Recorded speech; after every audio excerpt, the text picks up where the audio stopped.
Welcome back. PIA की निजकारी के हवाले से इस हफ्ते हुकूमत को बहुत सुबकी हुई। जो एक बिड आई वो भी उनकी एक्सपेक्टेशन से कई गुना कम थी, लेकिन साथ साथ हमने इसमें देखा कि दो बड़ी अहम पार्टीज ने पीआईए के अंदर अपनी दिलचस्पी दिखाई।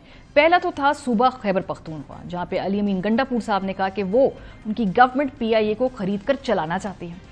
उस पर बहुत ज़्यादा तनकीद हुई कि भाई अपना सूबा तो ठीक से चला लें, अपने सूबे के बच्चों को पढ़ा तो लें, उनको खाना तो खिला लें, सिक्योरिटी तो दे दें, वहाँ पे जो लॉ एंड ऑर्डर की सिचुएशन है उससे डील तो कर लें, फिर एयरलाइन भी चढ़ा दीजिएगा। उसके बाद हमने देखा कि नवाज शरीफ साहब यानी पंजाब गवर्नमेंट की इमाम पर उनका बयान सामने आया, जिसमें उन्होंने कहा कि मरियम बीबी खरीदना चाहती हैं पीआईए और वो एयर पंजाब उसको बनाना चाहती हैं या वो अपनी कोई एयरलाइन लाना चाहती हैं। तो नवाज शरीफ साहब ने सवाले से क्या कहा, सुनिए। मुझे मरियम ने कहा था जी कि पीआईए को एक्वायर ना करें पंजाब और एक ब्रांड न्यू एयरलाइन हम एस्टेब्लिश करें और ब्रांड न्यू जहाज लेके आए और ब्रांड न्यू अपना एयरलाइन पाकिस्तान को हम देते हैं। उसको मुझे कहते कि उसको एयर पंजाब का नाम दे दें आप। तो मैंने कहा आप मशवरा करें, आप पीआईए भी खरीद सकती हैं या आप नई एयरलाइन आप अपना एस्टेब्लिश कर लें। बड़ी कंफ्यूजन है, पॉलिसी क्या है, क्या एयरलाइन जो है वो हुकूमत ने बेचनी है या नहीं बेचनी है। जो वजीर आजम साहब हैं जो कि छोटे भाई हैं वो एयरलाइन को बेचना चाहते हैं, जबकि जो बड़े भाई और उनकी बेटी जो कि वजीर आला पंजाब भी हैं वो पीआईए को खरीदना चाहती हैं। तो पॉलिसी लेवल पर पीएमएलएन कहाँ खड़ी है? क्या इदारे जो हैं उनका हुकूमतों को चलाना चाहिए है या नहीं? क्योंकि विफाक से इसलिए बेची जा रही पीआईए के हुकूमतों को बिजनेस नहीं करना चाहिए, इसको प्राइवेटाइज कर दें, खजाने पे बोझ है। और पंजाब के अंदर इस एयरलाइन को खरीदने की ख्वाहिश जाहिर की जा रही है। तो फाइनेंशियली पॉलिसी क्या है पीएमएलएन की? और पंजाब की भी बड़े गंभीर मसाइल हैं जी इस वक्त, पहले उनसे आप नंबर आजमा हो जाए, फिर एयरलाइन भी चला लीजिएगा। शहबाज साहब कह रहे हैं कि हम जो इतने बड़े बड़े सुराख हैं हमारे खजाने में, उस हवाले से वो बयान देते हैं कि भाई पीआईए एक बहुत बड़ा लीक है जिससे बहुत ज्यादा पैसा वेस्ट हो रहा है। सुनिए।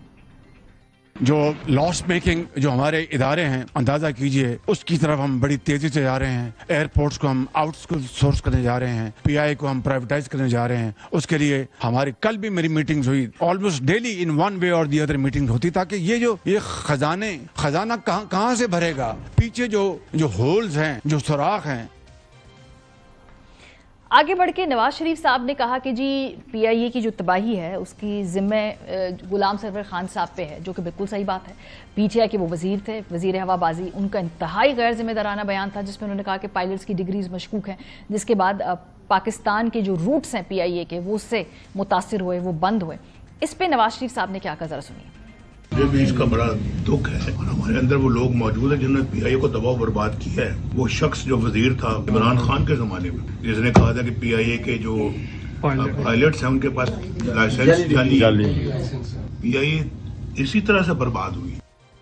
पीआईए की बर्बादी का दुख है, बिल्कुल ठीक पॉइंट आउट कर रहे हैं गुलाम सरवर खान साहब का, उसमें बड़ा कुलीदी किरदार भी है।